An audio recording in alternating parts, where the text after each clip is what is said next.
going, guys? Dad Dash here for another video, coming to you today to talk to you about a few things about the gig economy. Again, I want to just talk to you guys out there and give you some perspective, because I feel like, you know, I've had a year now in the gig economy, or a year and a half now, and I've seen a lot, I've experienced a lot, and I come from a background. Before I ever got to the gig economy, I worked, you know, in finance, and I was a manager, finance manager, branch manager, for several companies, and ran several operations, did a good job, was a high performer. I left, and entered the gig world for the simple fact that I had family things that were going on, and I just got tired of the daily grind, and I got tired of staying there because of the money. And I said, you know what? Money isn't everything. I'm going to come out here and I'm going to focus on seeing, can I make enough?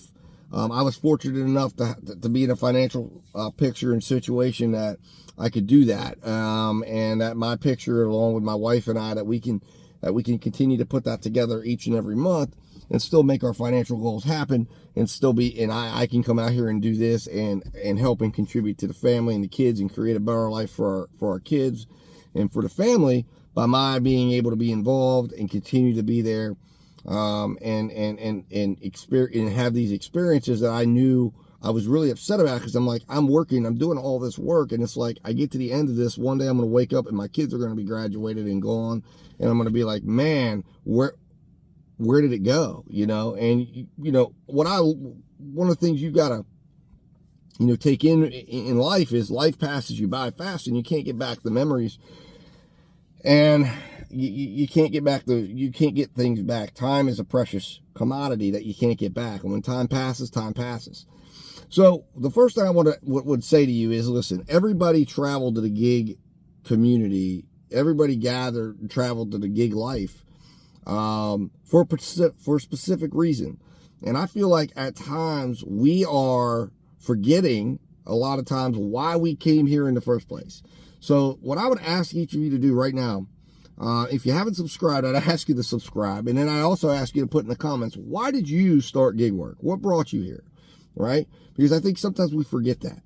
And sometimes it's important to go back to that moment and say, what was it that brought me here before I got in here, got into all the chaos, learned all about it? What was it that brought me here?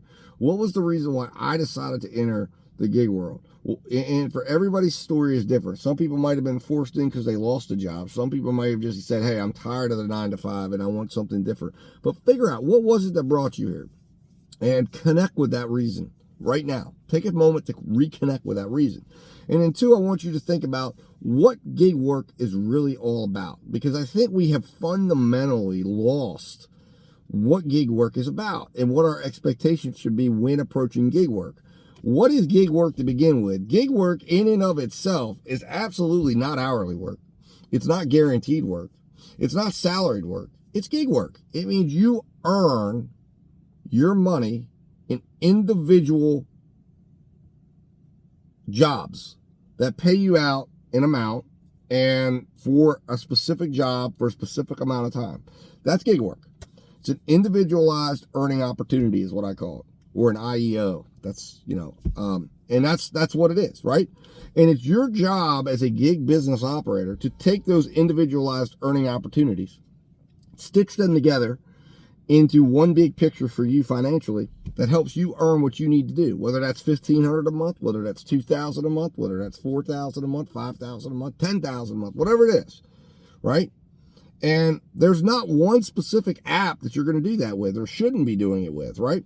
So the first problem that I think people have when they enter gig work is they go, I'm going to become a gig worker, and then I'm going to work for one app. Well, you're not a gig worker, and you're trying to take literally a circular object and put it in a square hole, and it never works, because you're not working for just one app. You can't work for just one app. That's not the purpose of a gig worker.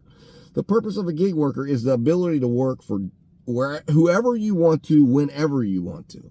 And I've heard a lot of discussions about algorithms and caps and this and that, and DoorDash is capping us. Listen, I don't care if DoorDash caps me, because I'm not worried about DoorDash for 8 hours a day. I'm not worried about Grubhub for 8 hours a day. I'm not worried about Uber or Amazon Flex. I'm worried about the best opportunity I have when I'm available to work. And I'm going to go out and I'm going to turn on my apps and I'm going to let them offer me. And I'm a little nuts when it comes to stuff in extreme. And yes, I have a whole bunch of phones because I'm obsessed with the idea that I want to get as many options and opportunities as I can, right? I want to have the best cell phone service that I can when I'm out and I'm working, because I understand that if I don't have good cell phone service wherever I'm at, if I don't have enough screens, I'm missing opportunities. And I want to be able to, in real time, compare those opportunities with each other and make sure I take the best opportunity. And then I want to make sure that I have a device that can operate to fulfill that agreement I've made with the vendor and the customer to get it fulfilled in a top quality way that's befitting of me as a gig business operator. And then I'm going to go collect my money, and then I'm going to go back out, and I'm going to go shopping again for another order. And I'm not going to care whether it's DoorDash or Uber Eats or Grubhub.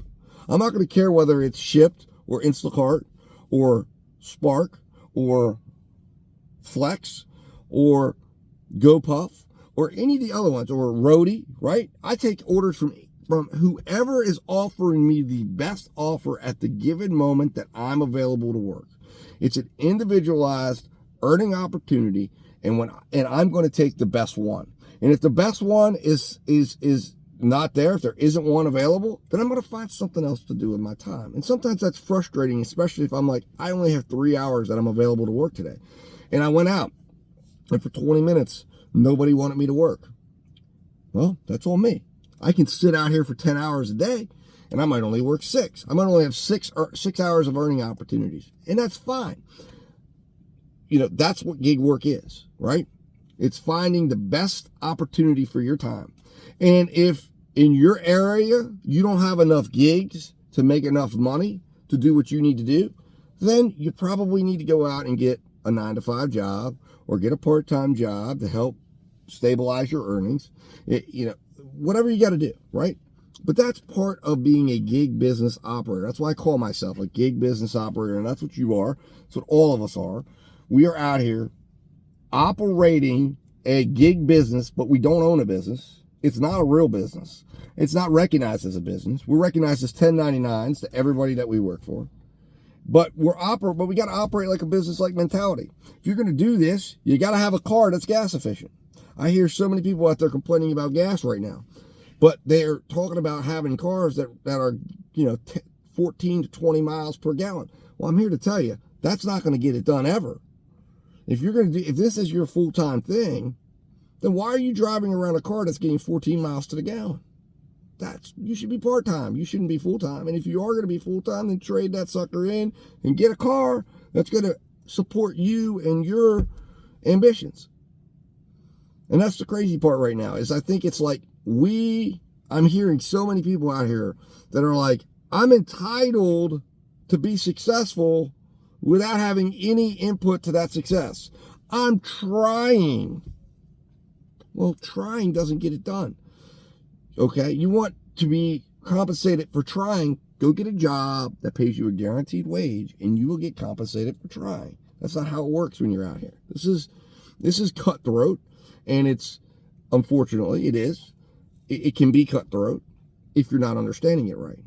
It can be cutthroat if you're out here taking the first gig that's offered to you, and you turn your phone on and it's $4.25, and you're not respecting your time, and you go take that. It can be cutthroat when you decide that you're going to go compete for top dasher, right? And you're at 10% acceptance rate, and you go, okay, for the next week, I'm going to go earn $400 because I'm going to trust that DoorDash is going to send me a little bit better order. Like, think about the logic there. That goes against everything that's a gig logic. There should be gig logic. You don't need DoorDash to send you those extra orders, because if DoorDash doesn't send you good orders, then you're gonna go to the next one, and you're gonna have them all lined up, and you're gonna have them all on when you're ready to work. And if you can get good offers from your house, you should sit at your house and wait till one takes you out. And then when you get out there, you go find the nearest area to go post up where you got good cell phone service, and then you try to get another gig, and then you try to get another gig. And if nothing happens, set a time limit and return home and go do something else. And if your market isn't bearing the fruit that you need, then you figure out something else. And that's as simple as it is, guys. The gig economy isn't going away. The gig economy is not collapsing. The gig economy is not in free fall. The gig economy is, in fact, saturated because a lot of people have the wrong idea and they're jumping in and they're like, oh my God, I heard you can make all this money and I'm going to go in and give up my job and start making $25 an hour. That's not how it works. You're not an hourly wage employee anymore. You should absolutely have a value for your time, and valuing it per hour of your time or per minute is even better, is best. And understanding how that computes out, because if you're thinking to yourself, today I'm going to put 8 actual labor hours in, you should have a labor rate that you're hoping to take orders at so that you can make sure that, listen, I'm not working if I'm making less than this, so I won't work.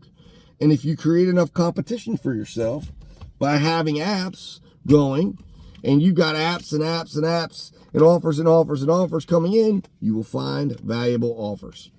But if you're not willing to work, if you're not willing to take the offers, if you're not willing to drive because you have the wrong car, then you're not going to make money.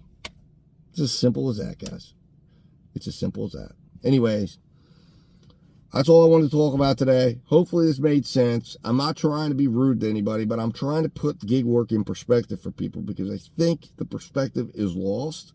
I've got some experience in this. I'm going to tell you right now, it is not for everyone. I'm going to tell you right now that if you're serious about gig work, withstand the storm, withstand the negative comments, continue to develop your processes, stay positive, create your own standards, create your own order, your own gig or order selection methodology, stick with it, and I guarantee you we will emerge successful in the end. When everybody else goes home and comes out of the playground because they're not happy and they don't get it. And trust me, there's going to be a lot of people going home. And there's going to be a lot of people rushing back to W-2 jobs. It's just going to happen. And then the people that are serious, the people that are doing it right, the people that understand what they're doing, the people that understand how to stitch together a good month, the people that branch out and get more than one gig going and have multiple apps and continue to grow with what's going on out there, continue to grow with the market, we'll be fine, right? Your mentality that brought you here is going to keep you here. And it's going to make you successful. Don't forget that. If you enjoyed today's video, hit that subscribe button, hit that like button, share this video with at least one person you think would have value, and I'll be talking to you soon, guys.